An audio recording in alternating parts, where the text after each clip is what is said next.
Welcome to the INFOWARS Nightly News. I'm your host, Jakari Jackson. It is July 20th, 2016, and here's a look at our top stories. Tonight, U.S.-backed Syrian rebels behead a 10-year-old boy by mistake.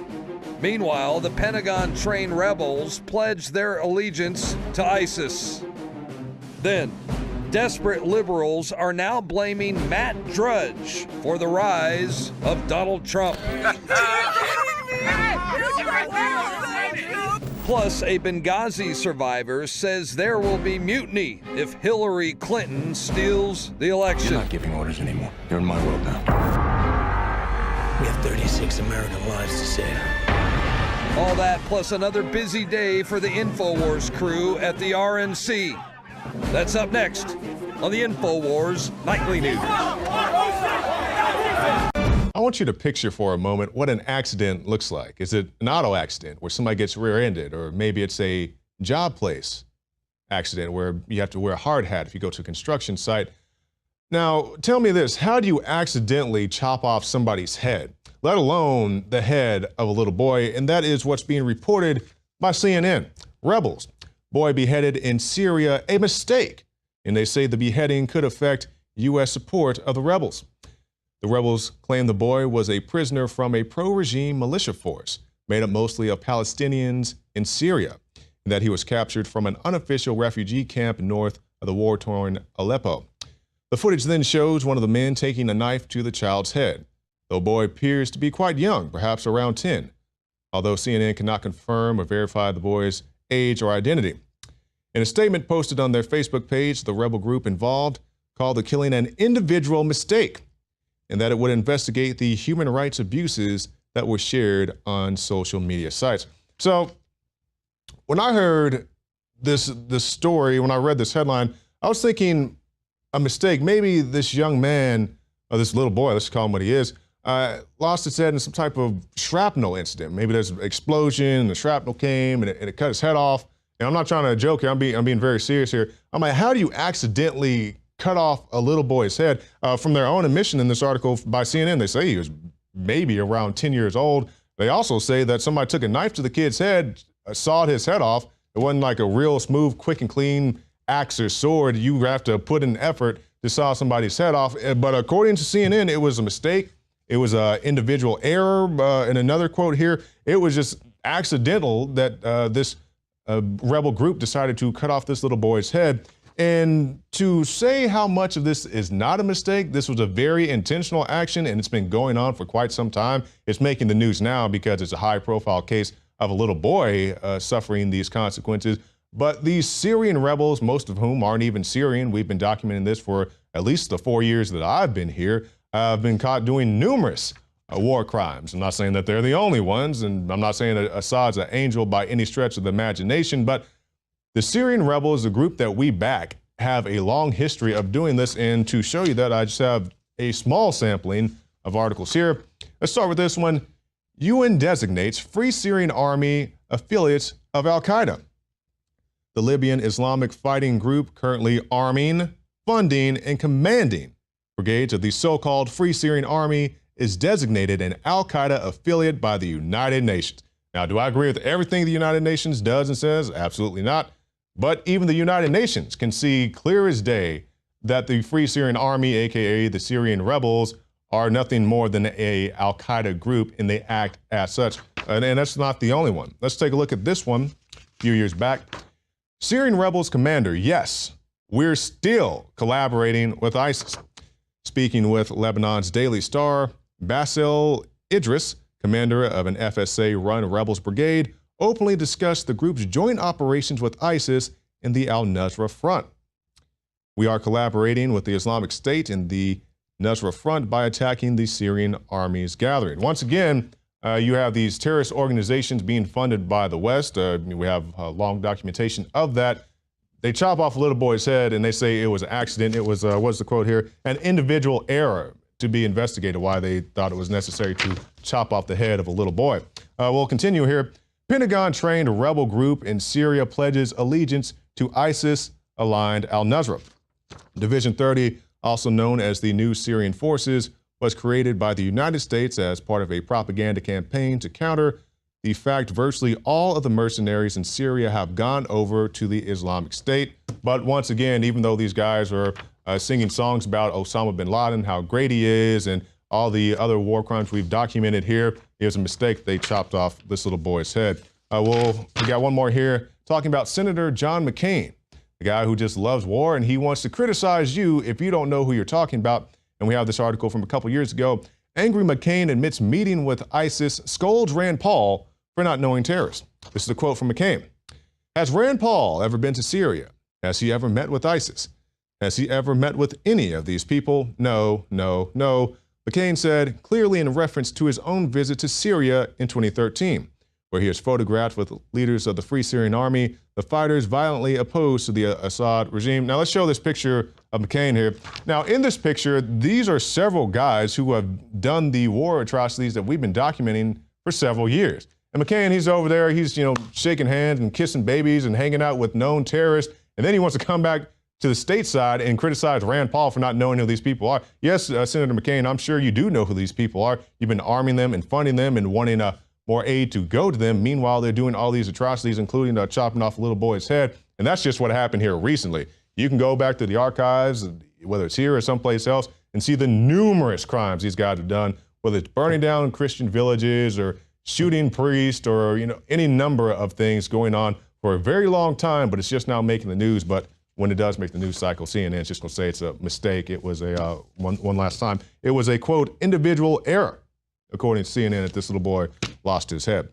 Now let's move on to some other news and lighten up the mood here a little bit. Let's talk about the Republican National Convention and the things that are going on out there. Now, if you haven't seen the video, there's been a whole lot of stuff going on, a lot of big interviews. The guys they had a chance to talk to, Dinesh D'Souza and Nigel Farage and many other celebrities out there as well. Ted Nugent was on the show today. Alex had a bit of a scuffle out there yesterday, but we're talking about something a little bit different, and this is Breitbart. They're talking about The Daily Show. Now, personally, I have never seen a full episode of The Daily Show. I can honestly say that. I've seen snippets of it here and there. When they make it around the news cycle, hey, watch this funny clip of The Daily Show. I may watch some of that. I've never seen a full episode, whether with the new guy or with Jon Stewart. So I don't know how they edit their videos. Many people are saying that they selectively edit them. I don't know, but here's a clip where this is the Breitbart News editor, Joe Pollack. He had a chat with The Daily Show about their editing process. What I think you're doing is I think you're ambushing people who came to our party. I know, I'm saying right? you're totally welcome to stay and That's watch, what I and think you're you're able doing. to have that opinion. I can film you ambushing people. I'm totally entitled to do that. You're here By the way, for our event. Ambush? Yeah, absolutely. Sir, we're completely honest with where we're from and what we're doing. But you're not honest with the people you interview, are you? Yes. You splice and dice. This has been said many times, and I've seen it happen. Like every single television show You edit. You edit to make people. people. You edit to make people look stupid. This is not the argument. It's not your responsibility. And that was the reaction, because I run into people sometimes, and if I have a street interview with somebody, I usually prefer to record it, whether I just have an iPhone in my pocket or, I've gone on the street with Biggs when he's talked to other news agencies, and we always record it just in case, for whatever reason, there's some creative edit later on. We have the account of what actually happened, and they were doing a similar thing here. You can argue whether they being abrasive or not, either side, but that's what that situation was. Now let's talk about something near and dear to my heart, and that is the Second Amendment here in the United States of America, and that is the right to bear arms. And an arm is not restricted to a firearm. That's what a lot of people assume it is, or they try to water it down. You have to understand, back at the time that the Second Amendment was written, everybody's like, it's about muskets. Arm is an arm, whether it was a bow and arrow at the time or a crossbow or a sword or whatever else, and that continues with the weapons here today. And now we see that the Massachusetts Attorney General is moving to ban sales of copyright assault weapons. And this is Attorney General Healey. Healey announced that her office was ratcheting up enforcement of the state's assault weapon ban by targeting guns whose actions are similar to AR-15s and AK-47s, but meet current cosmetic requirements, such as being sold without features like a flash suppressor, bayonet lug, or telescoping stock. Now let's take a second right here and pause. Do any of these provisions that I just mentioned, whether it's flash suppressor, bayonet lug, or telescoping stock, that doesn't really make the gun shoot any faster, because that's what the the notion is, I guess, in the assault weapons ban, you don't want a fully automatic rifle. Having a bayonet lug, when's the last time you've heard a story here in the United States of America of somebody being stabbed with a bayonet that's affixed to the end of an AK-47 or AR-15? I don't know one off the top of my head. Also, the stock, all that is it moves the butt of the gun back and forth. So let's say if you have longer arms, you can extend it out. It doesn't make your gun shoot any faster. So they're banning truly cosmetic features of your gun. It's like if you're having spinning rims on your car. The spinning rims don't make the car go any faster. It just makes it look different. But we'll go down here to the quote of Healy. And she said, "This will end now." And this is an editorial piece for the Boston Globe.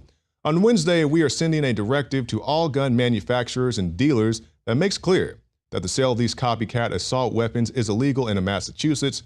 With this directive, we will ensure that we get full protection intended when lawmakers enact our assault weapons ban." Assault weapons ban.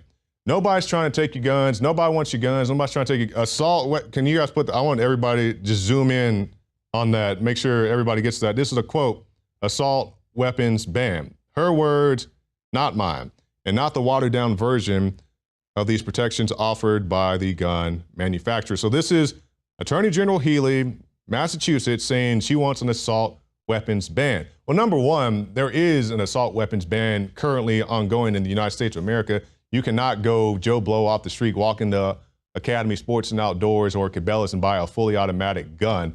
You can't do that. If you do that, you have to have a Class 3 license. And if you think just going through the background check, this is a background check of a background check of a background check. It takes you like 6 months to get what you want anyway. So these are the things that they're doing.